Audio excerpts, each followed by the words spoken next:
Hello everyone! Today we are going to be reading Sammy Spider's First Yom Kippur, written by Sylvia A. Rouss and illustrated by Katherine Janus Kahn.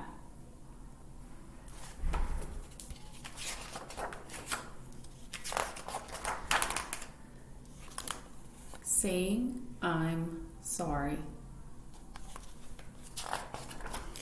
Sammy Spider was relaxing in his web on the Shapiro's living room ceiling. Suddenly, Josh burst through the front door, blowing a horn he had made at school. Sammy jumped at the loud noise. "Mother," shouted Sammy, "what is Josh blowing?" "That's a shofar, Sammy. The rabbi blows a shofar at Rosh Hashanah services to welcome the new year. The shofar is also sounded at the end of Yom Kippur." "What's Yom Kippur?" asked Sammy.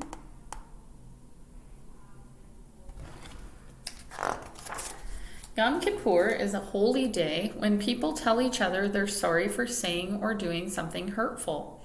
On Yom Kippur, Josh's family will spend the day in synagogue praying. Mr. and Mrs. Shapiro won't eat until services are over at the end of the day. "Will we go to synagogue too?" asked Sammy. "Silly little Sammy, spiders don't go to synagogue. Spiders spin webs," answered Mrs. Spider.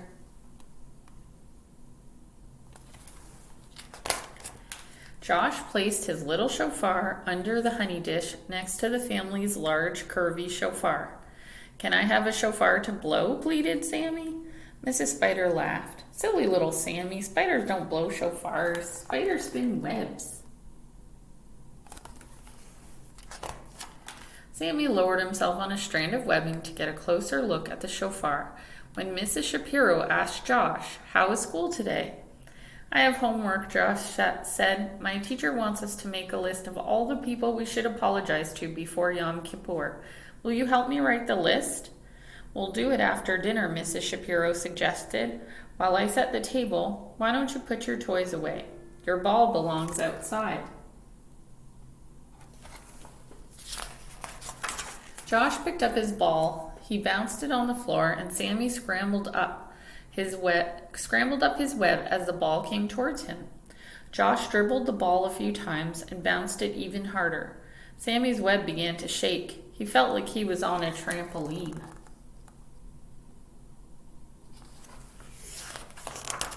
Mr. and Mrs. Shapiro rushed in to see what the noise was. As Josh's ball took a final bounce, it hit a shelf, knocking the honey dish to the floor. Sammy's web snapped loose. "What happened?" his parents asked. Josh looked frightened. "I was playing ball and it hit the shelf. It was an accident. I didn't mean to do it," he said.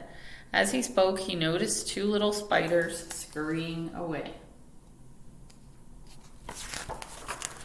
Mr. Shapiro looked at Josh sternly. "Don't you remember the rules? The ball's an outside toy." Josh nodded tearfully. "Then please take it outside and get a broom," his dad said. Sammy and Mrs. Spider climbed back up the ceiling and began spinning themselves a new web. Josh swept the glass from the floor and gently replaced the shofars on the shelf. Mrs. Shapiro looked at Josh. "Now please pick up your toys so we can have dinner. Then we can work on the list of people you want to apologize to before Yom Kippur." As Josh hurried to put his toys away, he looked up at the ceiling. The two spiders were busy spinning a web.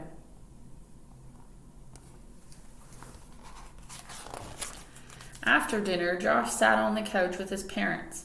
Mrs. Shapiro was holding a notepad and a pen. "Who's first on your list?" she asked. Josh looked at his parents. "Both of you," he whispered sadly. "I'm sorry I didn't put away my toys when you asked me. I'm sorry I played ball in the house when I knew I shouldn't. And I'm sorry I broke the honey dish and knocked the shofars off the shelf."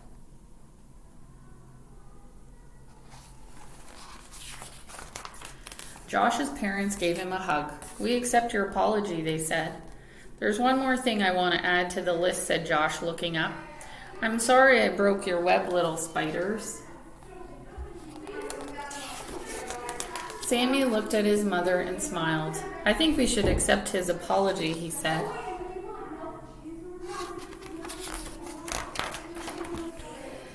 Well, it was nice of him to think of the spiders when he was making his list of people to apologize to and animals and creatures. So I hope you enjoyed this story and learned a little something about Yom Kippur if you didn't already know what the holiday was about. And I hope you have a wonderful day. Thank you. Bye.